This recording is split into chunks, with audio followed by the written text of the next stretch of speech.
Okay, നമ്മൾ നാലാമത്തെ പാർട്ടാണ് ഇനി ഡിസ്കസ് ചെയ്യുന്നത്. നോക്കുക ചോദ്യം.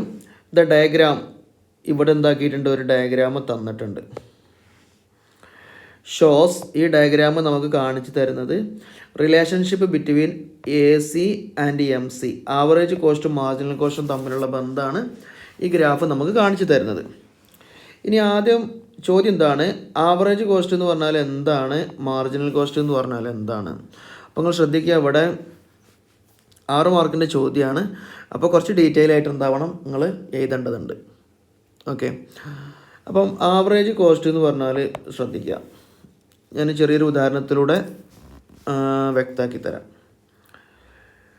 10 സാധനം ഉണ്ടാക്കാൻ നമുക്ക് 100 റുപ്യ ചിലവായി. 10 സാധനം ഉണ്ടാക്കാൻ 100 റുപ്യ ചിലവായി. അങ്ങനെയാണെങ്കിൽ ഒരു സാധനം ഉണ്ടാക്കാൻ എത്രയാണ് അവിടെ ചിലവായത്? 10 റുപ്യ. ഇതിനെയാണ് നമ്മൾ ആവറേജ് കോസ്റ്റ് എന്ന് പറയാം. അതായത് ഒരു cost per unit of output, ഇതാണ് ആവറേജ് കോസ്റ്റ് എന്ന് പറയുന്നത്. Cost per unit of output. Output എന്ന് പറഞ്ഞാൽ ഉദ്ദേശിക്കുന്ന പ്രൊഡക്റ്റാണ്.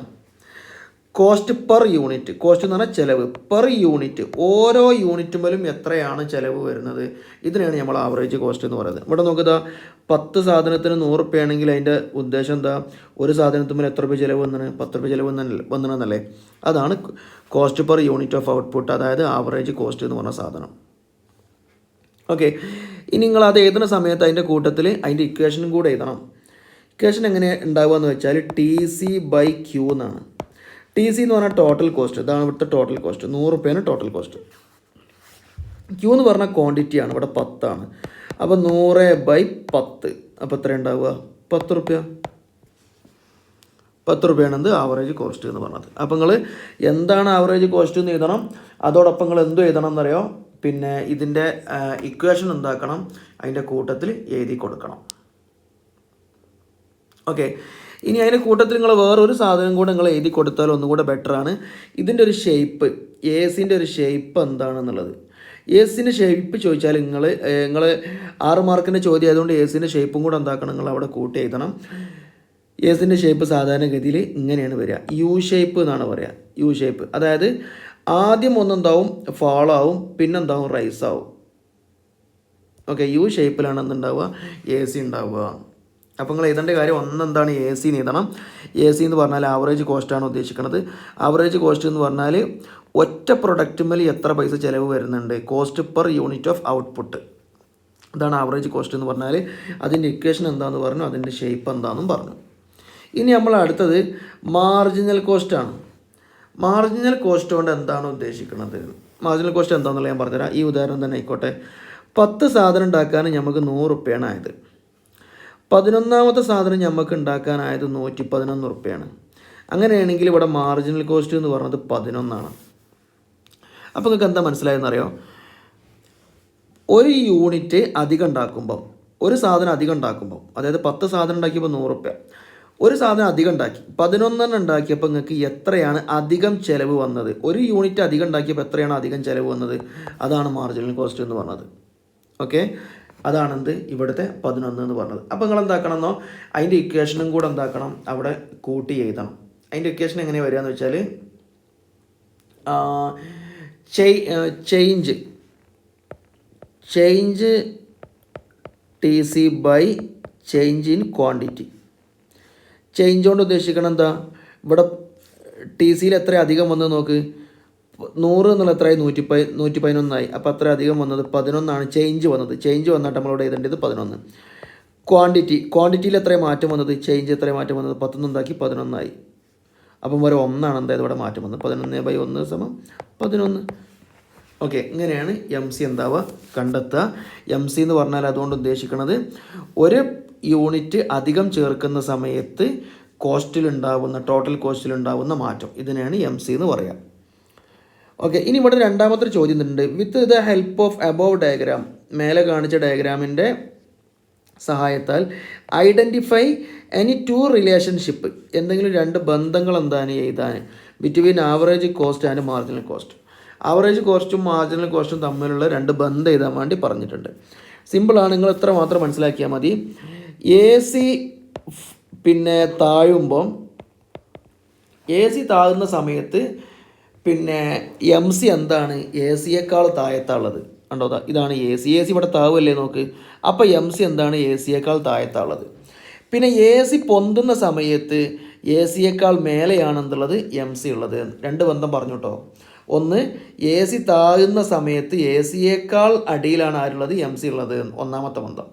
രണ്ടാമത്തെ ബന്ധം, എ സി പൊന്തുന്ന സമയത്ത് എ സിയേക്കാൾ മേലെയാണ് എന്തുള്ളത് എം സി ഉള്ളത്. ഓക്കെ, അപ്പോൾ ഇതാണ് 6 മാർക്കിൻ്റെ ചോദ്യം എന്ന് പറഞ്ഞത്.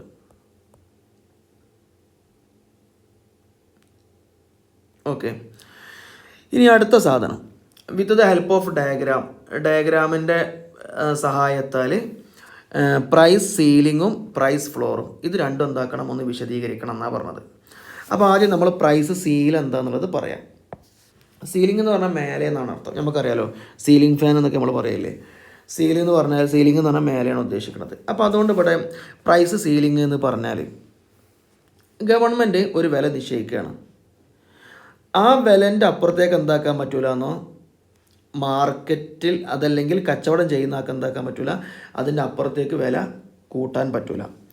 ഫോർ എക്സാമ്പിൾ, അരിൻ്റെ വില 50 ആണെന്ന് സർക്കാർ നിശ്ചയിച്ചു.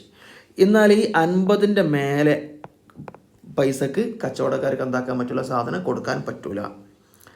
ഇങ്ങനെ ഒരു സാധനത്തിൻ്റെ വിലപരിധി, അതായത് മുകളിലത്തെ വിലപരിധി നിർണ്ണയിക്കുന്നതിനാണ് നമ്മൾ പ്രൈസ് സീലിംഗ് എന്ന് പറയാം. Maximum price set by government, sellers cannot charge above this price. Maximum പ്രൈസാണ് സെറ്റ് ബൈ ദ ഗവൺമെൻറ് ആണ് എന്താക്കുന്നത്, അത് തീരുമാനിക്കുന്നത്. സെല്ലേഴ്സ് കനോട്ട്, സെല്ലർക്ക് വിൽക്കുന്ന ആൾക്ക് എന്താക്കാൻ പറ്റില്ല, കനോട്ട് പറ്റില്ല, ചാർജ് അബവ് ദിസ് പ്രൈസ്, ഈ പ്രൈസിൻ്റെ മേലെ എന്താക്കാൻ പറ്റില്ല, ചാർജ് ചെയ്യാൻ വേണ്ടി പറ്റില്ല. അപ്പോൾ ഇതിനാണ് നമ്മൾ പ്രൈസ് സീലിംഗ് എന്ന് പറയാം. അപ്പം ഈ പ്രൈസ് സീലിങ്ങിൻ്റെ ഒരു നേട്ടം അതും കൂടെ എന്താക്കണം, കൂട്ടിയെത്തണം. 6 മാർക്കിൻ്റെതാണ്. പ്രൈസ് സീലിംഗ് എന്ന് പറഞ്ഞാൽ നമ്മൾ പറഞ്ഞ് മാക്സിമം പ്രൈസ് എന്താവലാണ്, സെറ്റ് ചെയ്യലാണ്. ഒന്നാമത്തെ പോയിന്റ് മാക്സിമം പ്രൈസ് സെറ്റ് ചെയ്യലാണ്. രണ്ടാമത്തെ പോയിന്റ് ഇത് പ്രൊട്ടക്റ്റ് കസ്റ്റമറെ പ്രൊട്ടക്റ്റ് ചെയ്യാനാണ്. ഇവിടെ 50 റുപ്യേനേക്കാട്ട് കൂട്ടിക്കഴിഞ്ഞാൽ സാധാരണഗതിയിൽ നമ്മളെ അവശ്യ വസ്തുക്കൾ, അതായത് മനുഷ്യന് നിത്യം നിർബന്ധമായി ഉപയോഗിച്ചിരിക്കേണ്ട വസ്തുക്കളുടെ മേലിലാണ് ഈ പ്രൈസ് സീലിംഗ് വരിക. അല്ലാണ്ട് സ്വർണത്തിൻ്റെ മേലിലോ ലക്ഷറി കാറിൻ്റെ മേലിലൊന്നും എന്തുണ്ടാവില്ല, ഈ പ്രൈസ് സീലിംഗ് ഉണ്ടാവില്ല. അതേസമയം അരി ഇങ്ങനത്തെ അവശ്യ സാധനങ്ങളുടെ വസ്തുക്കളുടെ മേലിലാണ് ഈ അരി എന്ന് പറഞ്ഞ സാധനം ഉണ്ടാകുക. അപ്പോൾ എന്തിനാണ് ഇത്തരം സാധനത്തിൻ്റെ മേലിങ്ങനെ പ്രൈസ് സീലിംഗ് വെക്കുന്നതെന്ന് ചോദിച്ചു കഴിഞ്ഞാൽ, ഇത് ഓവർ പൈസ ആക്കി കഴിഞ്ഞാൽ ജനങ്ങൾക്ക് എന്താക്കാൻ പറ്റില്ല, പാവപ്പെട്ട ജനങ്ങൾക്ക് ഇത് വാങ്ങാൻ കഴിയില്ല. അപ്പോൾ ഇത് കസ്റ്റമറെ പ്രൊട്ടക്റ്റ് ചെയ്യാൻ വേണ്ടിയിട്ടാണ് പ്രൈസ് സീലിംഗ് എന്ന് പറഞ്ഞ പരിപാടി. ഓക്കെ, അപ്പോൾ ആ സാധനം എന്തുണ്ടാവണമെന്നോ എപ്പോഴും നമ്മളെ മനസ്സിലുണ്ടാവണം. ഒന്ന്, ഇത് മാക്സിമം പ്രൈസ് സെറ്റ് ചെയ്യലാണ്. രണ്ടാമത്തത് കസ്റ്റമറെ പ്രൊട്ടക്റ്റ് ചെയ്യാനാണ് ഈ സാധനം എന്താവുന്നത്, കൊണ്ടുവരുന്നത് എന്നെന്താക്കുക ബോധത്തിലുണ്ടാകാം. പിന്നെ അതിൻ്റെ പുറമെ ഇപ്പോൾ പ്രൈസ് സീലിംഗ്, അരിക്ക് നമ്മൾ 50 രൂപേൻ്റെ മേലെ കച്ചവടം ചെയ്യാൻ പറ്റില്ല എന്ന് പറഞ്ഞു. അപ്പോൾ സാധാരണഗതിയിൽ മാർക്കറ്റിൽ ഉണ്ടാകുന്നൊരു സ്വഭാവമാണ് ബ്ലാക്ക് മാർക്കറ്റിംഗ് എന്ന് പറഞ്ഞ സാധനം. ബ്ലാക്ക് മാർക്കറ്റിംഗ് എന്ന് പറഞ്ഞ സാധനം എന്താ, സാധനം ഉണ്ടാകുന്ന സമയത്ത് എന്താക്കുക, അത് പതുക്കെ എടുത്ത് വെക്കുക. എന്നിട്ട് സാധനം ഇല്ലാത്ത സമയത്ത് എന്താക്കുക, വലിയ പൈസക്ക് വെക്കുക. ഇവിടെ ബ്ലാക്ക് മാർക്കറ്റിംഗ് നടക്കില്ല. കാരണം എന്താണെന്ന് അറിയാം, മാക്സിമം പ്രൈസ് 50 എന്ന് പറഞ്ഞാണ്. ഇനി അതിൻ്റെ അപ്പുറത്തേക്ക് എന്താക്കാൻ പറ്റില്ല, വില കൂട്ടി വെക്കാൻ പറ്റാത്തതുകൊണ്ട് പോലെ എന്താവില്ല, സാധനം പോയിട്ട് വെക്കൂല. അതും കൂടെ എന്താക്കുക ഇതിൻ്റെ കൂട്ടത്തിൽ മനസ്സിലാക്കുക. അപ്പോൾ ഒന്ന്, ഇത് ഗവൺമെൻറ് സെറ്റ് ചെയ്യുന്ന മാക്സിമം വിലപരിധിയാണ്. അതിൻ്റെ അപ്പുറത്തേക്ക് കച്ചവടക്കാർക്ക് എന്താക്കാൻ പറ്റില്ല, സാധനം കൊടുക്കാൻ പറ്റില്ല. കസ്റ്റമറെ പ്രൊട്ടക്റ്റ് ചെയ്യണം എന്നുള്ള ഉദ്ദേശത്തിലാണ് എന്താവുന്നത്, ഇത് സെറ്റ് ചെയ്യണത് എന്ന് പറഞ്ഞു. പിന്നെ ബ്ലാക്ക് മാർക്കറ്റിംഗ് എന്ന് പറഞ്ഞ സംഭവം എന്താവില്ല, ഇതുകൊണ്ട് ഉണ്ടാവില്ല. ഓക്കെ, ഇനി അതിൻ്റെ ഗ്രാഫും കൂടെ നമ്മൾ ജസ്റ്റ് ഒന്ന് എന്താക്കണം, ഇവിടെ വരക്കണം. നമ്മൾ ഗ്രാഫ് ഇവിടെ വരക്കുന്നുണ്ട്. ഇത് സപ്ലൈ ആണ്. ഓക്കെ, ഇത് ഡിമാൻഡുമാണ്. സപ്ലൈ ആണ്, അത് ഡിമാൻഡാണ്. അപ്പോൾ ഇനി നമ്മൾ നോക്കട്ടോ, ശരിക്ക് ഇതാണ് വില. കണക്കനുസരിച്ച് വില വരേണ്ടത് ഏതാണ്, ഇതാണ്. അതായത് സപ്ലൈയും ഡിമാൻഡും എവിടെയാണോ കൂട്ടിമുട്ടുന്നത് അതിനല്ലേ നമ്മൾ ഇക്വിലിബ്രിയം പ്രൈസ് എന്ന് പറയാം. അപ്പം ഇത് പ്രൈസാണ്, ഇത് ക്വാണ്ടിറ്റിയാണ്. അപ്പം ഈ വിലക്ക് കൊടുക്കുകയാണെങ്കിൽ ഇത്ര ഡിമാൻഡ് മാത്രമേ എന്തുണ്ടാവുള്ളൂ, നമ്മളെ നാട്ടിലുണ്ടാവുള്ളൂ. അതായത് ഇത്ര ആളുകൾക്ക് മാത്രമേ സാധനം എന്താക്കാൻ പറ്റുള്ളൂ, വാങ്ങാൻ പറ്റുള്ളൂ. കൂടുതൽ ആളുകൾക്ക് എന്താക്കാൻ പറ്റില്ല, സാധനം വാങ്ങാൻ വേണ്ടി പറ്റില്ല. നാട്ടിലെ അതായത് സാധനത്തിൻ്റെ ഡിമാൻഡ് നിങ്ങളിങ്ങനെ ആലോചിച്ചാൽ മതി. അരിക്ക് നമ്മൾ വില കൂട്ടിയെന്ന് വിചാരിക്കുക, പക്ഷേ നമ്മൾ വാങ്ങൽ നിർബന്ധമായതുകൊണ്ട് എന്താക്കേണ്ടത്, നമ്മൾ അധികം പൈസ കൊടുത്ത് വാങ്ങേണ്ടി വരും. നമ്മൾ വീണ്ടും വാങ്ങുന്നുണ്ട് എന്ന് പറഞ്ഞാൽ സാധനം ഡിമാൻഡ് എന്താകാണ് കൂടുന്നതിനനുസരിച്ച് എന്താവും, വീണ്ടും അതിൻ്റെ പൈസ അങ്ങനെ കൂട്ടി വരും. അപ്പോൾ സർക്കാർ എന്താവുകയാണ്, ഒരു പ്രൈസ് അങ്ങോട്ട് നിർണ്ണയിക്കുകയാണ്. കണക്കനുസരിച്ച് ഇത്ര പൈസ വരെ എന്താക്കുക, ആർക്ക് ഈടാക്കുക, കച്ചവടക്കാർക്ക് ഈടാക്കുക. പക്ഷേ ഇത്ര പൈസ കൊടുക്കാൻ ആരെടുത്തില്ല, ഈ നാട്ടിലെ എല്ലാവരുടെ കയ്യിലും ഇല്ല. അപ്പോൾ സർക്കാർ എന്താവുന്നോ ഇതിൻ്റെ വില കുറക്കും എന്ന് പറഞ്ഞാൽ പറയും, എന്താ ഇപ്പോൾ ആദ്യം ഉണ്ടായിരുന്നൊരു 50, ഇപ്പം 100 റുപ്യ വരെ സാധനം കൊണ്ടുപോയാലും വാങ്ങാനിവിടെ ആൾക്കാർ ഇഷ്ടം പോലെ ഉണ്ട്. പക്ഷേ സർക്കാർ എന്താവില്ല, അതിന് സമ്മതിക്കില്ല. സർക്കാർ എന്താവും, മാക്സിമം ഇത്ര വില വരെ എന്താക്കാൻ പറ്റുള്ളൂ. ഇതിനപ്പുറത്തേക്ക് എന്താക്കാൻ പറ്റില്ല, പൈസ കൂട്ടാൻ പറ്റില്ല എന്നുള്ള എന്താക്കും, പിന്നെ സർക്കാർ അങ്ങോട്ട് സെറ്റ് ചെയ്യും. അപ്പോൾ എന്താ സംഭവിക്കുകയെന്നറിയോ, ആദ്യം ക്വാണ്ടിറ്റി ഉണ്ടായത് എത്രയാണ്, ക്വാണ്ടിറ്റി എന്ന് പറഞ്ഞാൽ ഏതാ, സപ്ലൈയും ഡിമാൻഡും കൂട്ടിമുട്ടുന്ന സ്ഥലം, ഇത് ക്വാണ്ടിറ്റിയും ഇത് പ്രൈസും ആണ്. ആദ്യം എത്രയാണ് ഉണ്ടായിരുന്നത്, ഇപ്പോൾ അത് എത്രയായി മാറി, വില കുറച്ചപ്പം ഡിമാൻഡ്, ഇതാണ് ഡിമാൻഡിൻ്റെ കർവ്. ഡിമാൻഡ് ആദ്യം ഇവിടെ തട്ടിയത്, ഇപ്പോൾ എവിടെയാണ് തട്ടുന്നത്, കണ്ടോ. ഓക്കെ, കൂടുതൽ ആളുകൾക്ക് എന്താക്കി ഇത് വാങ്ങാൻ വേണ്ടി പറ്റി. അതായത് ഒന്നും കൂടെ മനസ്സിലാക്കാൻ വേണ്ടി പറയാണ്, സാധാരണ മാർക്കറ്റിൽ ഒരു സാധനത്തിൻ്റെ വില നിർണ്ണയിക്കുന്നത് ആ സാധനത്തിൻ്റെ ഡിമാൻഡാണ്. ഡിമാൻഡ് കൂടുന്നതിനനുസരിച്ച് എന്താവുന്നു, വില കൂടും. ഡിമാൻഡ് എന്ന് പറഞ്ഞാൽ ആവശ്യക്കാരുടെ എണ്ണം കൂടുന്നതിനനുസരിച്ച് പ്രൈസ് എന്താവും, കൂടും. പക്ഷേ ഇവിടെ ആവശ്യക്കാരുണ്ട്, അതേസമയത്ത് അവശ്യ വസ്തുവാണ്. അങ്ങനെ ആവശ്യക്കാരുണ്ട് എന്ന് വിചാരിച്ച് പൈസ കൂട്ടിക്കഴിഞ്ഞാൽ ഇവിടുത്തെ പാവങ്ങൾക്ക് ജീവിക്കാൻ വേണ്ടി പറ്റില്ല. അപ്പോൾ സർക്കാർ എന്ത് ചെയ്യാണ്, ഒരു സാധനത്തിൻ്റെ വില എത്രയാണ്, ഇതിൻ്റെ അപ്പുറത്തേക്ക് പോകാൻ പറ്റില്ല എന്ന് പറഞ്ഞിട്ട് എന്താക്കുന്നതാണ്, പിന്നെ ഒരു പ്രൈസ് നിർണ്ണയിക്കുന്നതാണ്. അപ്പോൾ അതിനനുസരിച്ച് എന്താവുന്നു, കൂടുതൽ ആളുകൾക്ക് ഈ സാധനം വാങ്ങാൻ വേണ്ടി പറ്റും. ഓക്കെ, ഇനി നമ്മൾ അടുത്ത പറയുന്നത് പ്രൈസ് ഫ്ലോറാണ്. പ്രൈസ് ഫ്ലോർ കൊണ്ട് ഉദ്ദേശിക്കുന്നത്, ഇവിടെ നമ്മൾ പറഞ്ഞത് മാക്സിമം വില പരിധിയാണ്. എന്നാൽ ഇവിടെ നമ്മൾ പറയുന്നത് മിനിമം പ്രൈസാണ്. അപ്പോൾ മിനിമം പ്രൈസ് എന്ന് പറഞ്ഞാൽ, അപ്പം നമ്മൾ ആദ്യം തന്നെ മനസ്സിലാക്കുക, ഇത് പിന്നെ പ്രൊഡ്യൂസറെ പ്രൊട്ടക്റ്റ് ചെയ്യാൻ വേണ്ടിയിട്ടാണ്. ഇവിടെ കസ്റ്റമറെ പ്രൊട്ടക്റ്റ് ചെയ്യാനാണ്. അതേസമയം പ്രൈസ് ഫ്ലോർ എന്ന് പറഞ്ഞാൽ പ്രൊഡ്യൂസറെ പ്രൊട്ടക്റ്റ് ചെയ്യാൻ വേണ്ടിയിട്ടാണ്. പ്രൊഡ്യൂസറെ പ്രൊട്ടക്റ്റ് ചെയ്യുക എന്ന് പറഞ്ഞാൽ അതുകൊണ്ട് ഉദ്ദേശിക്കുന്നത്, നിങ്ങൾ ഏതെങ്കിലും ഒരു കൃഷി ഉണ്ടാക്കി എന്ന് വിചാരിക്കുക, അങ്ങനെ തെങ്ങ് കൃഷി ഉണ്ടാക്കി, പിന്നെ നിങ്ങൾ തെങ്ങിന് വിളവെടുക്കുന്ന സമയത്ത് തെങ്ങിന് ഒരു വിലയില്ല എന്ന് വിചാരിക്കുക. അങ്ങനെയാണെങ്കിൽ സ്വാഭാവികമായിട്ടും നിങ്ങൾ ഇനി എന്താക്കൂല, കൃഷി എന്ന് പറഞ്ഞ സാധനങ്ങൾ ജീവിതത്തിൽ ഇനി ചെയ്യൂല, നഷ്ടം വന്നിട്ട്. അപ്പോൾ ആ സമയത്ത് പിന്നെ സർക്കാർ എന്താക്കുന്നു, ഒരു വില നിർണ്ണയിക്കും. എന്നിട്ട് അതിൻ്റെ താഴത്തേക്ക് അതിനെന്താകാൻ പാടില്ല, വില ഇടാൻ പാടില്ല എന്നുള്ളത് എന്താവും നിർണ്ണയിക്കും. ഇതിനെയാണ് നമ്മൾ എന്തെന്ന് പറയുക, പ്രൈസ് ഫ്ലോർ എന്ന് പറയാം. അപ്പോൾ ഇവിടെ പ്രൊഡ്യൂസറെ പ്രൊട്ടക്റ്റ് ചെയ്യാനാണ്, ഇത് കസ്റ്റമറെ പ്രൊട്ടക്റ്റ് ചെയ്യാനാണ്. കസ്റ്റമറെ പ്രൊട്ടക്റ്റ് ചെയ്യാൻ വേണ്ടി പൈസ കുറക്കുകയാണ് ചെയ്യുക, പ്രൊഡ്യൂസറെ പ്രൊട്ടക്റ്റ് ചെയ്യാൻ വേണ്ടി പൈസ കൂട്ടുകയാണ് ചെയ്യുക. ഓക്കെ, ഇതിൽ മാക്സിമം വിലപരിധിയാണ്, ഇതിൽ മിനിമം വിലപരിധിയാണ്. അതും എന്താക്കുക, അതിൻ്റെ കൂട്ടത്തിലൊന്ന് മനസ്സിലാക്കി വെക്കുക. ഇപ്പം ഞാനിതാ ഇവിടെ ഡിമാൻഡ്, ഇത് ഡിമാൻഡാണ്, ഇത് സപ്ലൈ ആണ്. അപ്പം പിന്നെ മാർക്കറ്റിലെ ഡിമാൻഡ് അനുസരിച്ച് ഇത്ര സാധനങ്ങൾ മാത്രമേ എന്താകുന്നുള്ളൂ, പോകുന്നുള്ളൂ. ഓക്കെ, ഇതാണ് പ്രൈസ്. ഈ പ്രൈസിനാണ് നാട്ടിലെ ഡിമാൻഡ് അനുസരിച്ച് സാധനം എന്താവേണ്ടത്, കൊടുക്കേണ്ടത്. പക്ഷെ സർക്കാർ എന്താവുകയാണ്, ഇടപെട്ടായിട്ട് പറയുകയാണെന്താ, മിനിമം ഈ പ്രൈസിന് എന്താക്കണം, കൊടുക്കണം. അപ്പോൾ എന്തായി, ഡിമാൻഡ് എത്രത്തോളമായി, സപ്ലൈ എത്രത്തോളമായി. ഇവിടെ നമ്മൾ ഡിമാൻഡാണ് കൂടുക, അതേസമയം ഇവിടെ എന്താണ് കൂടുക, സപ്ലൈ ആയിട്ട് കൂടുക. ഇവിടെ നമ്മൾ സാധനം വാങ്ങുന്ന ആളാകുമ്പോൾ ഡിമാൻഡാണ് നമ്മൾ ചിന്തിക്കേണ്ടത്. ഇവിടെ നമ്മൾ സാധനം കൊടുക്കുന്ന ആളാണ്, അതുകൊണ്ട് നമ്മൾ ഇവിടെ സപ്ലൈനെ കുറിച്ചാണ് എന്താവേണ്ടത് ചിന്തിക്കേണ്ടത്. ഇവിടെ സപ്ലൈ ആണ് കൂട്ടുക, അതേസമയം ഇവിടെ ഡിമാൻഡാണ് കൂട്ടുക, അതേസമയം ഇവിടെ എന്താവുക, സപ്ലൈ ആണ് കൂട്ടുക. ഓക്കെ, അപ്പം ഈ പൈസ ആയ സമയത്ത് സപ്ലൈ ഇത്രേ വരുന്നതുള്ളൂ. അതേസമയം സർക്കാർ എന്തായി, ഇതിൻ്റെ വില കൂട്ടുന്ന സമയത്ത് നമ്മൾ ചിന്തിക്കേണ്ടത്, അതായത് സപ്ലൈ ചെയ്യുന്ന സമയത്ത് നമ്മൾ ആരാവണം, കച്ചവടക്കാരനാവണം. അപ്പോൾ കച്ചവടക്കാരനാകുമ്പോൾ നമ്മൾ കൂടുതൽ പൈസ കിട്ടുമ്പോൾ എന്താവും, നമ്മൾ കൂടുതൽ സപ്ലൈ ചെയ്യും. ആദ്യം നമ്മൾ ഇത്ര സപ്ലൈ ചെയ്യാനേ നമ്മൾ തയ്യാറായിട്ടുള്ളൂ. ഇനിയിപ്പോൾ വില കൂട്ടിയപ്പോൾ എന്തായി, നമ്മളതിൻ്റെ സപ്ലൈ കൂട്ടി. അപ്പോൾ അതാ അതിൻ്റെ ക്വാണ്ടിറ്റി, ഇത് ഇങ്ങോട്ട് ക്വാണ്ടിറ്റിയാണ്, നമ്മളിവിടെ പറഞ്ഞ അതേമാതിരി കേട്ടോ. ഇങ്ങോട്ട് ക്വാണ്ടിറ്റിയാണ്, ഇങ്ങോട്ട് പ്രൈസാണ്. പ്രൈസ് കൂട്ടിയപ്പോൾ എന്തായി, ക്വാണ്ടിറ്റിയും അതിനനുസരിച്ച് എന്തായി വർദ്ധിച്ച്. ഓക്കെ, ഇനി നമ്മൾ അടുത്ത് പറയാൻ പോകുന്നത് പിന്നെ ബജറ്റ് എന്താണ്. Explain the objectives of government budget. Government ബജറ്റിൻ്റെ ലക്ഷ്യം എന്താണെന്നാണ് ചോദിച്ചത്. ഓക്കെ, ഈ പിന്നെ ഗവൺമെൻറ് ബജറ്റിൻ്റെ ലക്ഷ്യം എന്ന് പറയുമ്പോൾ അതിൻ്റെ ഇടയിൽ വേറെ റവന്യൂ റിസീപ്റ്റും റവന്യൂ എക്സ്പെൻഡിച്ചറും അങ്ങനെ 2 നോട്ട്സ് അവർ ഉണ്ടാക്കാൻ വേണ്ടി പറയുന്നുണ്ട്.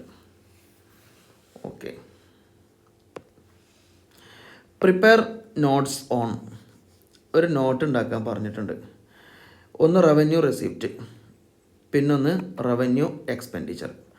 ഇത് ഭയങ്കര കൺഫ്യൂഷൻ ഉണ്ടാക്കുന്ന സാധനമാണ്. കൺഫ്യൂഷൻ ഉണ്ടാക്കുമ്പോൾ നിങ്ങൾ ആദ്യം എന്താക്കിയാൽ മതി, ഇവിടെ ഒരു 2 പിന്നെ ഒരു ഉദാഹരണങ്ങൾ അവിടെ നോക്കി വെച്ചാൽ വിഷയം എന്താവും, തീരുമാനമാവും.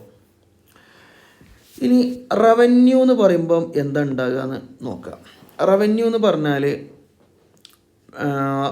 റെഗുലറാണ്, അതായത് ഗവൺമെൻറ്റിൽ ഇടയ്ക്കിടയ്ക്ക് ഉണ്ടാകുന്ന സാധനത്തിനെയാണ് നമ്മൾ റവന്യൂ എന്ന് പറയാം. റിസീപ്റ്റ് എന്ന് പറഞ്ഞാൽ നമുക്കറിയാം ഇങ്ങോട്ട് കിട്ടുന്ന, ഗവൺമെൻറ്റിന് ഇങ്ങോട്ട് കിട്ടുന്നതാണ്. എക്സ്പെൻഡിച്ചർ എന്ന് പറഞ്ഞാൽ ഗവൺമെൻറ്റിൽ നിന്ന് എന്താവുകയാണ്, അങ്ങോട്ട് പൈസ പോവുകയാണ്. ഓക്കെ, ഇവിടെ നിങ്ങൾ വേറെ കാര്യം കൂടെ മനസ്സിലാക്കുക. റവന്യൂ എന്ന് പറഞ്ഞാൽ റെഗുലർ, ഇടയ്ക്കിടയ്ക്ക് ഉണ്ടാവുന്നത്. എക്സ്പെൻഡിച്ചർ എന്ന് പറഞ്ഞാൽ പൈസ പോകുന്നത്, റിസീപ്റ്റ് എന്ന് പറഞ്ഞാൽ പൈസ ഇങ്ങോട്ട് കിട്ടുന്നത്. പക്ഷേ ഇതിന് വേറെ സാധനം കൂടെ എന്താക്കാണ്ട് നിങ്ങളിവിടെ നോക്കാനുണ്ട്. അതെന്താണെന്നറിയോ, പിന്നെ റിസീപ്റ്റ് എന്ന് പറഞ്ഞാൽ, റവന്യൂ റിസീപ്റ്റ് എന്ന് പറഞ്ഞാൽ നമ്മളെ ലാബിലിറ്റി എന്താകുന്നില്ല, വർദ്ധിപ്പിക്കുന്നില്ല. No liability. ലാബിലിറ്റി എന്ന് പറഞ്ഞാൽ ബാധ്യത, ഗവൺമെൻറ്റിന് അത് ബാധ്യത ആവുന്നില്ല. അതോടൊപ്പം എന്താകുന്നില്ല, നോട്ട് അസറ്റ് ഉണ്ടാക്കുന്നില്ല. അസറ്റ് ക്രിയേറ്റ് ചെയ്യുന്നുമില്ല, അതോടൊപ്പം എന്താകുന്നില്ല, ലാബിലിറ്റി ഉണ്ടാക്കുന്നുമില്ല. അതായത് നിങ്ങൾ പിന്നെ ഇതിൻ്റെ വേറെ ക്യാപിറ്റലിൻ്റെ സാധനം കൂടെ ചിന്തിക്കുമ്പോഴാണ് നിങ്ങൾക്ക് ആ കാര്യം ഒന്നും കൂടെ എന്താവുക, വ്യക്തമാവുക. നോ ലാബിലിറ്റി ഉണ്ടാക്കുന്നില്ല. നിങ്ങൾ ആലോചിച്ച് നോക്ക്, നമ്മൾ ഗവൺമെൻറ്റിന് ഒരുപാട് ടാക്സും കാര്യമൊക്കെ കിട്ടുന്നുണ്ട്. ടാക്സ് കിട്ടുന്നുണ്ട്, ഫൈന് കിട്ടുന്നുണ്ട്, ഇങ്ങനത്തെ സാധനങ്ങളൊക്കെ കിട്ടുന്നുണ്ട്. എന്നാൽ അത് വല്ല ബാധ്യത ഉണ്ടാക്കുന്നുണ്ടോ? നമുക്ക് പൈസ ഇങ്ങോട്ട് കിട്ടുകയല്ലേ. പൈസ ഇങ്ങോട്ട് കിട്ടുമ്പോൾ ഗവൺമെൻറ്റിന് അതുകൊണ്ട് എന്തെങ്കിലും ബാധ്യത ഉണ്ടോ? ഇല്ല, ബാധ്യതകളൊന്നുമില്ല. അതേസമയം അപ്പോൾ നിങ്ങൾ ആലോചിക്കും, പൈസ ഇങ്ങോട്ട് കിട്ടുമ്പോൾ എന്തായാലും ബാധ്യത ഉണ്ടാവില്ലല്ലോ. അല്ല, ചില സമയത്ത് ബാധ്യത ഉണ്ടാവും. ഫോർ എക്സാമ്പിൾ, നമ്മൾ വേറെ സ്ഥലത്തുനിന്ന് ലോൺ എടുത്താന്ന് വിചാരിക്കാം. ഈ ലോൺ എടുക്കുന്ന സമയത്ത് നമുക്ക് എന്തുണ്ടാവും, ബാധ്യത ഉണ്ടാവില്ലേ. നമ്മൾ വിദേശ ബാങ്കിൽ നിന്ന് കടമെടുക്കുന്ന സമയത്ത് ആ കടം തിരിച്ചു കൊടുക്കണ്ടേ, അപ്പോൾ അതൊരു ബാധ്യത അല്ലേ. അപ്പോൾ എല്ലാ പൈസ കിട്ടുന്നതും എന്തല്ല, ബാധ്യത ഇല്ലാത്തതല്ല. ഇപ്പോൾ ഇവിടെ കണ്ടോ, ഈ ഫീസ് നമ്മൾ തിരിച്ചു കൊടുക്കണോ? വേണ്ട. ഫൈന് കിട്ടി, തിരിച്ചു കൊടുക്കണോ? ഗവൺമെൻറ്റിന് കിട്ടിയ സാധനങ്ങളൊന്നും ഉണ്ടാവേണ്ട. അപ്പോൾ അത് ബാധ്യത ഉണ്ടാക്കുന്നില്ല. അതോടൊപ്പം എന്താവുന്നില്ല, അസറ്റും ക്രിയേറ്റ് ചെയ്യുന്നില്ല എന്നാണ് പറഞ്ഞത്. അസറ്റ് ക്രിയേറ്റ് ചെയ്യുക എന്നാണ് ഇവിടെ ഉദ്ദേശിക്കുന്നത്. നമ്മൾ ഈ റോഡ് ഇങ്ങനത്തെ കാര്യങ്ങളൊക്കെയാണ്. ഓക്കെ, അങ്ങനത്തെ ഒരു അസറ്റ് എന്താകുന്നില്ല, ഇവിടെ ക്രിയേറ്റ് ചെയ്യുന്നില്ല. ഓക്കെ, അപ്പോൾ ഇത് സാധാരണഗതിയിൽ ഈ റവന്യൂ റെസിപ്റ്റ് ഉപയോഗിക്കുന്നത് എന്തിനാന്ന് വെച്ചാൽ ഗവൺമെൻറ്റിൻ്റെ നമ്മൾ നിത്യച്ചെലവ് എന്നൊക്കെ പറയില്ലേ, അതായത് ഗവൺമെൻറ്റിന് മുന്നോട്ട് പോകാനുള്ള ക്യാഷൊക്കെ ആയിട്ടാണ് നമ്മൾ ഈ റവന്യൂ റെസിപ്റ്റിനെ പരിഗണിക്കുക. ഇനി നമ്മൾ അടുത്ത സാധനം എന്താ വെച്ചാൽ റവന്യൂ എക്സ്പെൻഡിച്ചറാണ്. റവന്യൂ എക്സ്പെൻഡിച്ചർ എന്ന് പറഞ്ഞാൽ ഇത് സർക്കാരിൻ്റെ ദൈനംദിന ചെലവുകൾ എന്നൊക്കെ പറയില്ലേ, അതിൽ പെട്ടതാണ്. ഇവിടെ നിങ്ങളൊരു കാര്യം മനസ്സിലാക്കേണ്ടത്, ഇതെന്താണെന്നില്ല, നോ അസറ്റ് ക്രിയേറ്റ് ചെയ്യുന്നില്ല. അതെന്താക്കണം, ഇവിടെ മനസ്സിലാക്കി വെക്കണം. അസറ്റ് ക്രിയേറ്റ് ചെയ്യുക എന്ന് പറഞ്ഞാൽ സ്വാഭാവികമായിട്ട് അപ്പോൾ നമ്മൾ ആലോചിക്കും, അല്ലെങ്കിലും എക്സ്പെൻഡിച്ചർ എന്ന് പറയുമ്പോൾ നമ്മൾ കൈയിൽ നിന്ന് പൈസ പോവല്ലേ, അപ്പോൾ അസറ്റ് ഉണ്ടാവില്ലല്ലോ. അങ്ങനല്ല. ഇവിടെ നിങ്ങൾ ആലോചിച്ച് നോക്ക്, സാധാരണഗതിയിൽ ഇത് എന്തിനാ ഉപയോഗിക്കലെന്ന് വെച്ചാൽ സർക്കാരിൻ്റെ സാലറി കൊടുക്കുക, പിന്നെ അതുപോലെ തന്നെ പെൻഷൻ കൊടുക്കുക, ഇങ്ങനത്തെ സാധനത്തിനൊക്കെയാണ് റവന്യൂ എക്സ്പെൻഡിച്ചർ എന്ന് പറയാം. അപ്പോൾ ഇത് സ്വാഭാവികമായിട്ടും അസറ്റ് ഉണ്ടാക്കുന്നില്ല. എന്നാൽ അസറ്റ് ഉണ്ടാക്കുന്ന ചിലവുകളുണ്ട്. ഫോർ എക്സാമ്പിൾ, നമ്മളെന്താക്കിയൊരു ഹോസ്പിറ്റൽ ഉണ്ടാക്കുകയാണ്. ഹോസ്പിറ്റൽ ഉണ്ടാക്കുമ്പോൾ എക്സ്പെൻഡിച്ചർ അല്ലേ, എക്സ്പെൻഡിച്ചറാണ്.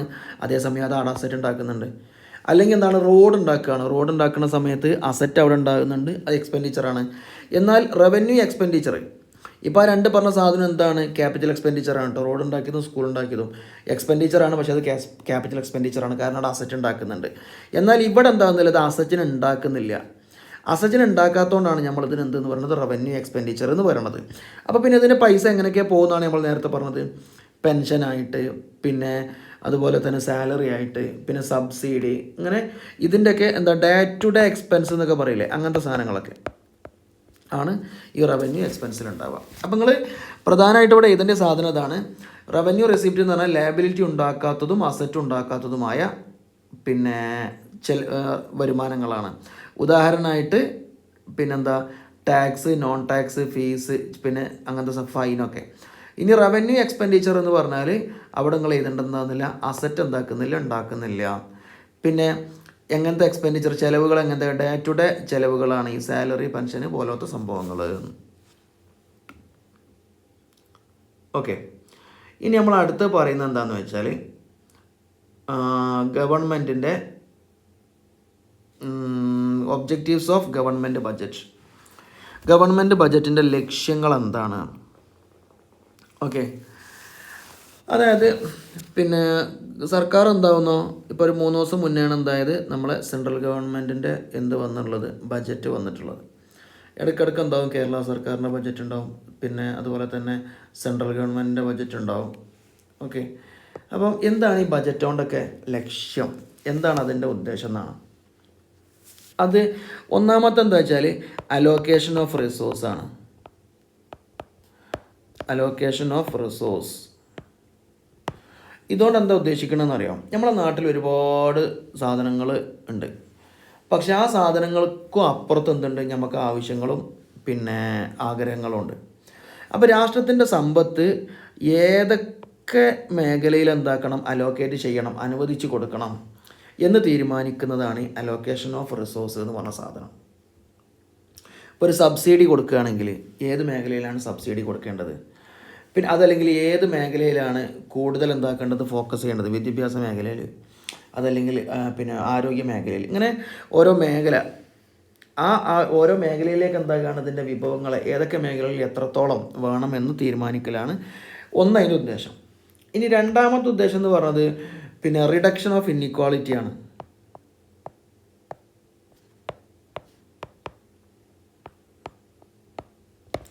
റിഡക്ഷൻ ഓഫ് ഇൻഇക്വാളിറ്റി എന്ന് പറഞ്ഞാൽ അസമത്വം എന്നാണ് അർത്ഥം.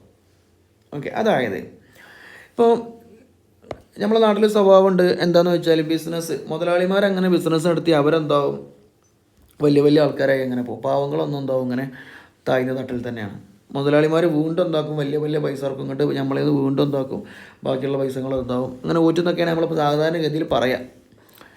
അപ്പം ഇങ്ങനെ ഈ വികസനമൊക്കെ ഇങ്ങനെ വരുന്ന സമയത്ത് പാവങ്ങളും അതുപോലെ തന്നെ മുതലാളിമാരും തമ്മിലുള്ള ഇൻഇക്വാളിറ്റി, അവർ തമ്മിലുള്ള അന്തരം, പിന്നെ അല്ലെങ്കിൽ അസമത്വം അത് വർദ്ധിക്കും. അങ്ങനെ വർദ്ധിക്കുന്ന സമയത്ത് അതിനെ കുറക്കാൻ വേണ്ടിയിട്ടാണ് എന്താവുന്നത്, ഈ ഗവൺമെൻറ് എന്താക്കുന്നത്, ബജറ്റിൽ പുതിയ സംഭവങ്ങളൊക്കെ കൊണ്ടുവരുന്നത്. അപ്പോൾ ഇനി ഫോർ എക്സാമ്പിൾ പറയാം.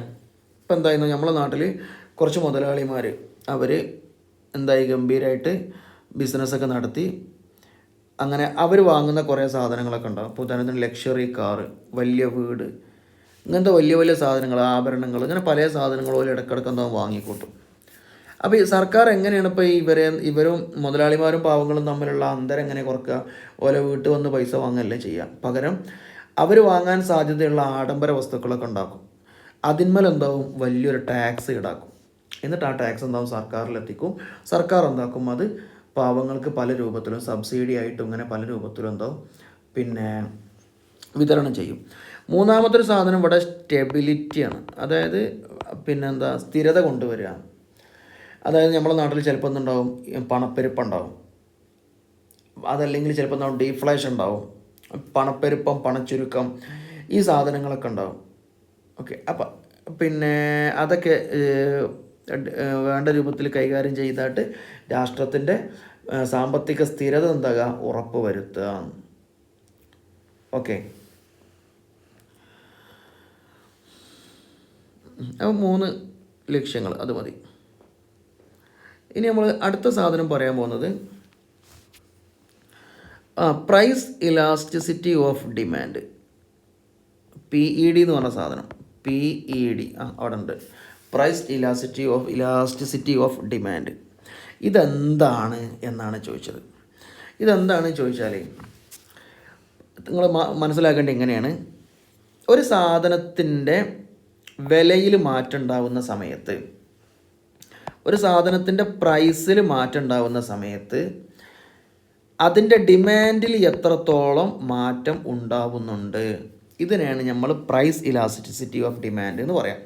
ഇലാസ്റ്റിക് എന്ന് പറഞ്ഞാൽ എന്താ അർത്ഥം, ഇങ്ങനെ വലിഞ്ഞിതാകണേനല്ലേ നമ്മൾ ഇലാസ്റ്റിക് എന്ന് പറയാം. ആ സാധനം തന്നെയാണ്. അവിടെ എത്രത്തോളം പൈസ മാറുന്ന സമയത്ത്, ക്യാഷിൻ്റെ അതിൻ്റെ പ്രൈസ് അങ്ങോട്ടും ഇങ്ങോട്ടും മാറുന്ന സമയത്ത് ഡിമാൻഡിൽ എത്രത്തോളം മാറ്റം വരുന്നുണ്ട്. അപ്പോൾ നമുക്കൊരു ചോദ്യം ഉണ്ടാവും സ്വാഭാവികമായിട്ടും, ഇതെല്ലാം ഒരേ മാതിരി തന്നെ അല്ലേ എന്നുള്ളത്. അല്ല, എല്ലാ സാധനവും എന്തല്ല ഒരേപോലെ അല്ല ഉണ്ടാവൽ. ഫോർ എക്സാമ്പിൾ, ക്യാൻസറിൻ്റെ മരുന്ന്,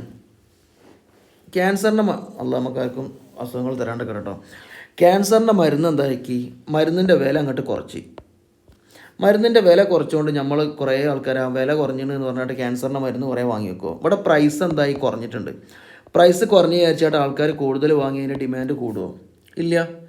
ഇനി പ്രൈസ് കൂട്ടിയെന്ന് വിചാരിക്കുക, എന്നാൽ ആൾക്കാർ ക്യാൻസറിൻ്റെ മരുന്ന് വാങ്ങാണ്ട് വെക്കുമോ? ഇല്ല. ഉണ്ടോ? അപ്പോൾ ക്യാൻസറിൻ്റെ മരുന്നിൻ്റെ സ്വഭാവം കണ്ടങ്ങൾ പ്രൈസ് കൂടിയാലും കുറഞ്ഞാലും അതിനെന്തായില്ല, കാര്യമായിട്ട് ബാധിച്ചില്ല എന്നുള്ളതാണ്. എന്നാൽ ഈ വേറെ സാധനം നോക്കുക, സ്വർണത്തിൻ്റെ വില എന്തായി, കുറച്ച് കുറഞ്ഞ്. അപ്പോൾ കുറേ ആളുകൾ എന്താവുന്നു, സ്റ്റോക്ക് മാർക്കറ്റിലും അവിടെയും എന്താവും, സ്വർണ്ണം അങ്ങോട്ട് വാങ്ങിക്കൂട്ടും. സ്വർണത്തിൻ്റെ വില കുറയുന്ന സമയത്ത് സ്വർണ്ണം എന്താവും, അങ്ങോട്ട് വാങ്ങിക്കൂട്ടും.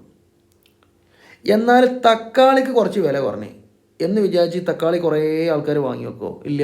സ്വർണ്ണം വാങ്ങിക്കണമായിരുന്നു നമ്മളാരും എന്തായാലും തക്കാളി വാങ്ങിക്കൂല. ഇനി തക്കാളി ഉള്ളി ഒരേ മാതിരി വാങ്ങിക്കോ? ഇല്ല. അപ്പോൾ നമ്മൾ പറഞ്ഞത് എന്താണെന്ന് വെച്ചാൽ, പ്രൈസിൽ മാറ്റം വരുമ്പം ഡിമാൻഡിൽ ഉണ്ടാകുന്ന മാറ്റത്തിനെയാണ് നമ്മൾ എന്തെന്ന് പറയാം, PED എന്ന് പറയാം. അതായത് പ്രൈസ് ഇലാസ്റ്റിസിറ്റി ഓഫ് ഡിമാൻഡ് എന്ന് പറഞ്ഞ സാധനം. ഓക്കെ, ഇനി അടുത്ത ചോദ്യം പറയുന്നത്, graphically explain the perfectly elastic and perfectly inelastic. അവിടെ പ്രത്യേകം ശ്രദ്ധിക്കണം കേട്ടോ. പെർഫെക്റ്റ്ലി എലാസ്റ്റിക്കും പെർഫെക്റ്റ്ലി ഇൻഎലാസ്റ്റിക്കും 2 സാധനം അവിടെ ഉണ്ട്. അതിൽ ഒന്ന് പെർഫെക്റ്റ്ലി ഇലാസ്റ്റിക്കാണ്. പെർഫെക്റ്റ്ലി ഇലാസ്റ്റിക് എന്ന് പറഞ്ഞാൽ വില ഒന്ന് കുറയുമ്പോഴത്തേന് എന്താവുക, അനന്തമായിട്ട് പോവുക. അനന്തമായിട്ട് എന്ന് പറഞ്ഞാൽ ഒരുപാട് സാധനങ്ങൾ എന്താകുക, വാങ്ങിക്കൂട്ടുക. നമ്മൾ സ്റ്റോക്ക് മാർക്കറ്റിൽ നമ്മളെ സ്വർണം പറഞ്ഞ രൂപത്തിൽ. രണ്ടാമത്തത് പെർഫെക്റ്റ്ലി ഇൻഎലാസ്റ്റിക് ആണ്. ഇൻഎലാസ്റ്റിക് എന്ന് പറഞ്ഞാൽ, എലാസ്റ്റിക് എന്ന് പറഞ്ഞാൽ അങ്ങോട്ടും ഇങ്ങോട്ടും നീളലും വലിയലും. അപ്പോൾ ഇൻഎലാസ്റ്റിക് എന്ന് പറഞ്ഞാലോ അങ്ങനത്തെ ഒരു നീട്ടലോ വലിയലോ ഒരു സാധനവും ഇല്ല. ഇതിനാണ് നമ്മൾ ഇൻഎലാസ്റ്റിക് എന്ന് പറയാം. അപ്പോൾ ഇതിന് രണ്ടിനെയും ഗ്രാഫിലൊന്ന് വരക്കാനാണ് പറഞ്ഞത്. അപ്പോൾ നോക്കിക്കോട്ടോ, ആദ്യം നമ്മൾ വരക്കണത് പെർഫെക്റ്റ് എലാസ്റ്റിക് ആണ്. പെർഫെക്റ്റ് എലാസ്റ്റിക് ഇത് ക്വാണ്ടിറ്റി ആണെന്ന് വിചാരിക്കുക, ഇത് പ്രൈസും ആണ്. ഇങ്ങനെ മേലോട്ട് പ്രൈസ്, ഇങ്ങനെ അങ്ങോട്ട് ക്വാണ്ടിറ്റി. ഇപ്പോൾ പ്രൈസ് ഇവിടെയാണുള്ളത്. ഓക്കെ, ഇത് ക്വാണ്ടിറ്റി എന്താകുകയാണ്, നീണ്ട് പോവുകയാണ്. അതായത് പ്രൈസ് ഇങ്ങോട്ട് കുറഞ്ഞാൽ എന്താവുന്നോ, ഇത് അങ്ങോട്ട് പോകും. ഈ പ്രൈസ് കൂടിക്കഴിഞ്ഞാൽ ആരും എന്താവില്ല, സാധനം വാങ്ങില്ല. ഇനി ഒരു കാര്യം കൂടെ നിങ്ങളിവിടെ മനസ്സിലാക്കേണ്ടത്, ഇത് റിയൽ ആയിട്ടുള്ള സാധനമല്ല, അത് നമുക്ക് തിയറി പഠിക്കാൻ മാത്രമാണ്. ഇതിന് പെർഫെക്റ്റ് ആയിട്ടുള്ളൊരു ഉദാഹരണം നമുക്കൊറ്റ കിട്ടില്ല. അപ്പോൾ നിങ്ങൾ ഇതിൻ്റെ ഈ രൂപം എങ്ങനെയാണെന്നുള്ള മനസ്സിലാക്കി വെച്ചാൽ മതി. ഓക്കെ, ഇനി നമ്മൾ അടുത്ത് പറയുന്നത് പെർഫെക്റ്റ് ഇൻഎലാസ്റ്റിക് ആണ്. പെർഫെക്റ്റ് ഇൻഎലാസ്റ്റിക് നമുക്ക് എന്താവും, ഉദാഹരണങ്ങളൊക്കെ ഏറെക്കുറെ കിട്ടും ചെയ്യും. നമുക്കതിന് ലോജിക്കിൽ എന്താക്കാൻ പറ്റും, അവതരിപ്പിക്കാനും പറ്റും. ഇത് പെർഫെക്റ്റ്, ഇത് ക്വാണ്ടിറ്റി, ഇങ്ങോട്ട് പ്രൈസ്. ഓക്കെ, അപ്പം ആദ്യം പ്രൈസ് ഇത്രയാണ്. അപ്പം അതിൻ്റെ ക്വാണ്ടിറ്റി നമുക്ക് ഇത്രയെന്ന് വിചാരിക്കുക, ഇത്ര.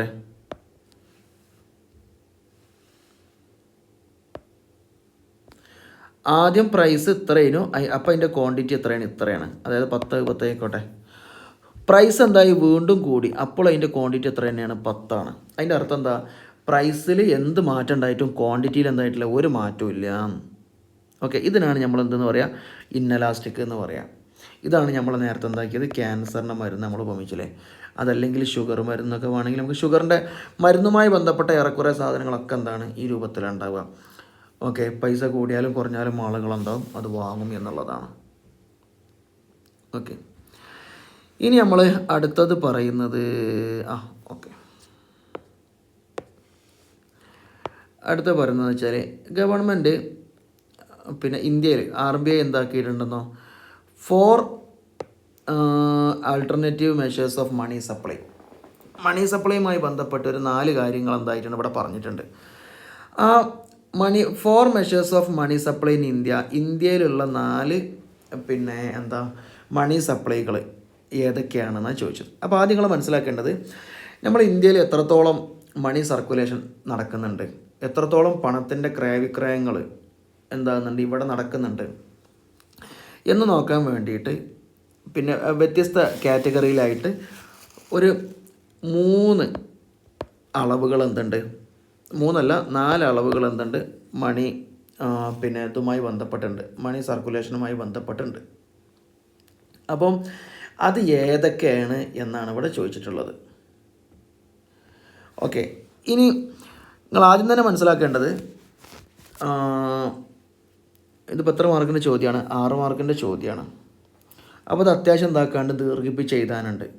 ഇനി നിങ്ങൾക്ക് ഈ സാധനം പിന്നെ ഒക്കെപ്പാടെ ഓർമ്മിക്കാൻ ബുദ്ധിമുട്ടാണെങ്കിൽ പിന്നെ നിങ്ങൾ ഒക്കെ എഴുതണം കേട്ടോ. പക്ഷേ ഞാൻ തുടക്കത്തിൽ തന്നെ പറയുന്നത്, അഥവാ ഇൻ കേസ് നിങ്ങൾ മൊത്തം ഓർമ്മിക്കുന്നില്ലെങ്കിൽ ഇത്രയെങ്കിലും എന്താക്കണം, നിങ്ങൾ ചുരുങ്ങിയത് എഴുതണം. M1, M2, M3, M4. M1, M2, M3, M4 ഇങ്ങനെ 4 എണ്ണാണെന്ത് നമ്മളെ പിന്നെ ഈ മെഷേഴ്സ് ഓഫ് മണി സപ്ലൈ എന്ന് പറഞ്ഞ സാധനം. ഓക്കെ, അതിൽ രണ്ടാമത്തെ ക്വസ്റ്റ്യൻ നോക്കിയാൽ മതി. ഐഡൻറ്റിഫൈ നാരോ മണി. ഇതിൽ നാരോ മണി ഏതാണെന്ന് ചോദിച്ചാൽ നിങ്ങൾ പറയേണ്ടത് M1 ആണ്. ബ്രോഡ് മണി ഏതാണെന്ന് ചോദിച്ചാൽ M3 ആണ്. ഈ ചോദ്യം ഏറെക്കുറെ വരാൻ സാധ്യതയുണ്ട്. അപ്പോൾ ഇത്തരം കാര്യങ്ങൾ നിങ്ങൾ എന്താക്കണം, ഇതിന് മിനിമം നിങ്ങൾ എന്താക്കണം, പഠിച്ചു വെക്കണം എന്നുള്ളതാണ്. ഓക്കെ, ഇനി ഇങ്ങോട്ട് ചോദിക്കുകയാണ്, ഇതിൽ പിന്നെ ഹയസ്റ്റ് ലിക്വിഡിറ്റി ഏതാണ്? ഹയസ്റ്റ് ലിക്വിഡിറ്റി M1 ആണ്. ഈ ഹയസ്റ്റ് ലിക്വിഡിറ്റി കൊണ്ട് ഉദ്ദേശിക്കുന്നത് ഇതിൽ എത്രയും പെട്ടെന്ന് ക്യാഷാക്കി മാറ്റാൻ പറ്റുന്നത്, അതല്ലെങ്കിൽ ക്യാഷ് ആയിട്ടുള്ളത്. ലിക്വിഡ് എന്ന് പറഞ്ഞാൽ പെട്ടെന്ന് ചിലവഴിക്കാൻ പറ്റുക.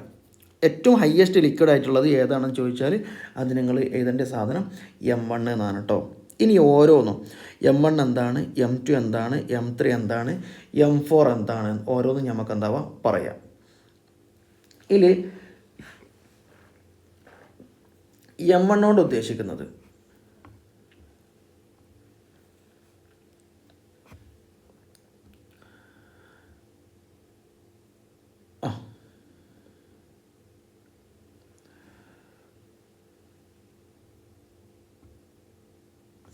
M1 കൊണ്ട് ഉദ്ദേശിക്കുന്നത് എന്താണെന്ന് വെച്ചാൽ നമ്മളെ കൈമേലുള്ള പിന്നെ ക്യാഷ്, പിന്നെ ഡിമാൻഡ് ഡെപ്പോസിറ്റ്.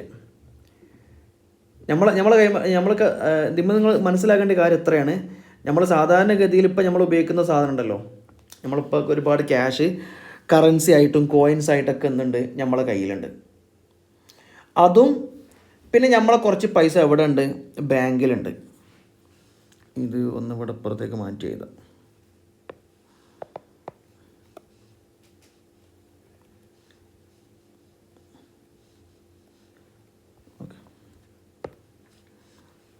ആദ്യം നമ്മൾ എന്താണ് M1 കൊണ്ട് ഉദ്ദേശിക്കുന്നത്? ഒന്ന് പിന്നെ നമ്മളെ കയ്യിലുള്ള ക്യാഷ്, അതായത് കറൻസി, കോയിൻസ്, ഇതൊക്കെ പ്ലസ് പിന്നെ ഡിമാൻഡ് ഡെപ്പോസിറ്റ്, പ്ലസ് പിന്നെ RBIൻ്റെ അതർ ഡെപ്പോസിറ്റ്.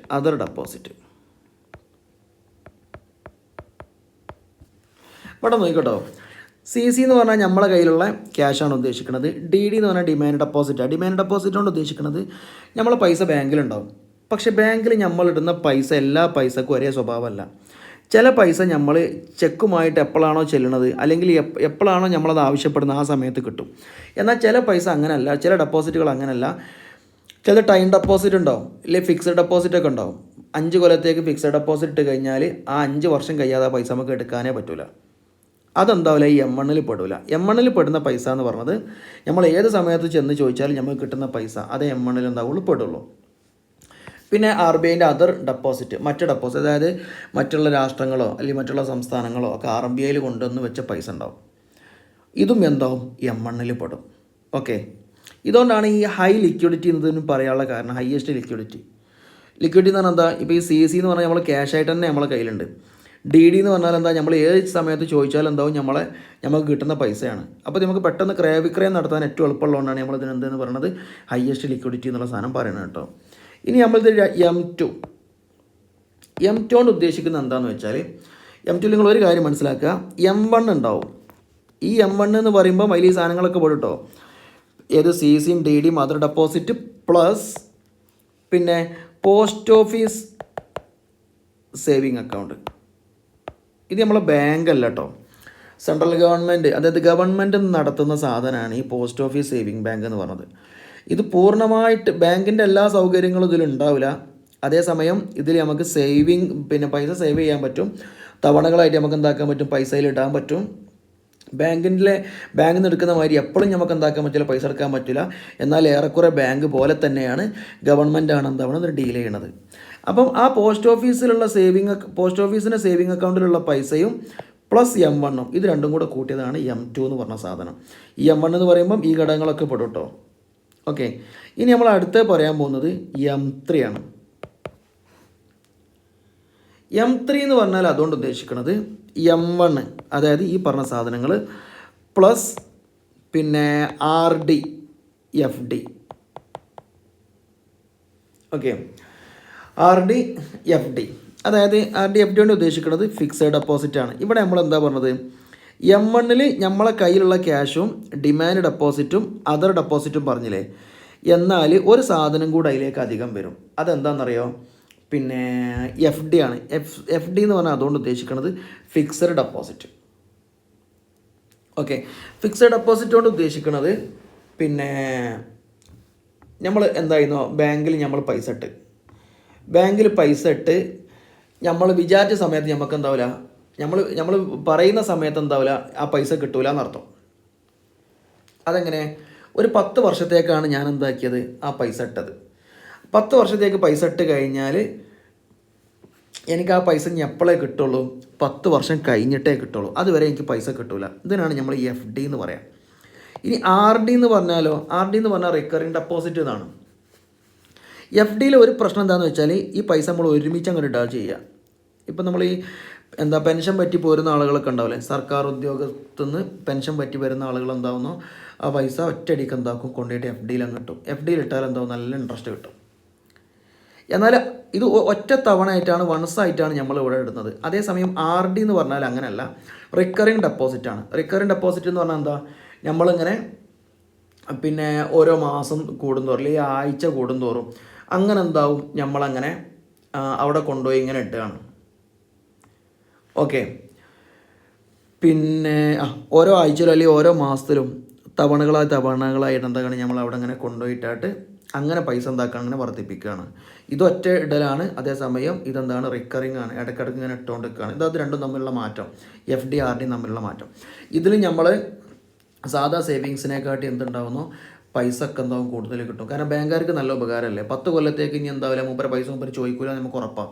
അപ്പം അത്രയും എന്താവും, പിന്നെ സൗകര്യം ഉള്ളതുകൊണ്ട് അത്രയും ഇൻട്രസ്റ്റ് ഉണ്ടാവും, അതിന് കൂട്ടിക്കൊടുക്കും. ഓക്കെ, അപ്പോൾ ഇതാണ് M3 എന്ന് പറഞ്ഞ സാധനം. അപ്പോൾ M2 നമ്മൾ M1 പോസ്റ്റ് ഓഫീസ് സേവിങ് അക്കൗണ്ടും, M3 നമ്മൾ M1 പ്ലസ് പിന്നെ ഇവിടെ നമ്മൾ ഡിമാൻഡ് ഡെപ്പോസിറ്റേ പറഞ്ഞത്. ഡിമാൻഡ് ഡെപ്പോസിറ്റ് എന്ന് പറഞ്ഞാൽ നമ്മൾ എപ്പോൾ ആവശ്യപ്പെട്ടാലും കിട്ടുന്ന പൈസ. ഇവിടെ അങ്ങനെയല്ല, നമ്മൾ എപ്പോൾ ആവശ്യപ്പെട്ടാലും കിട്ടാത്ത, അതായത് ഇത്ര വർഷത്തിന് ശേഷം കിട്ടുന്ന പൈസയും കൂടെ കൂട്ടിയതാണെന്ത്, M3 എന്ന് പറഞ്ഞ സാധനം.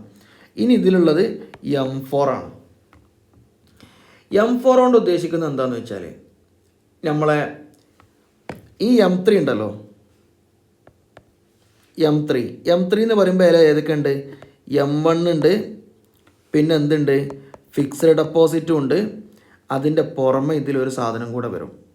അതെന്താണെന്ന് വെച്ചാൽ പിന്നെ ഈ പോസ്റ്റ് ടൈം ഡെപ്പോസിറ്റ്, അതായത് പോസ്റ്റ് ഓഫീസിലെ ഡെപ്പോസിറ്റാണ് ഉദ്ദേശിക്കുന്നത് കേട്ടോ.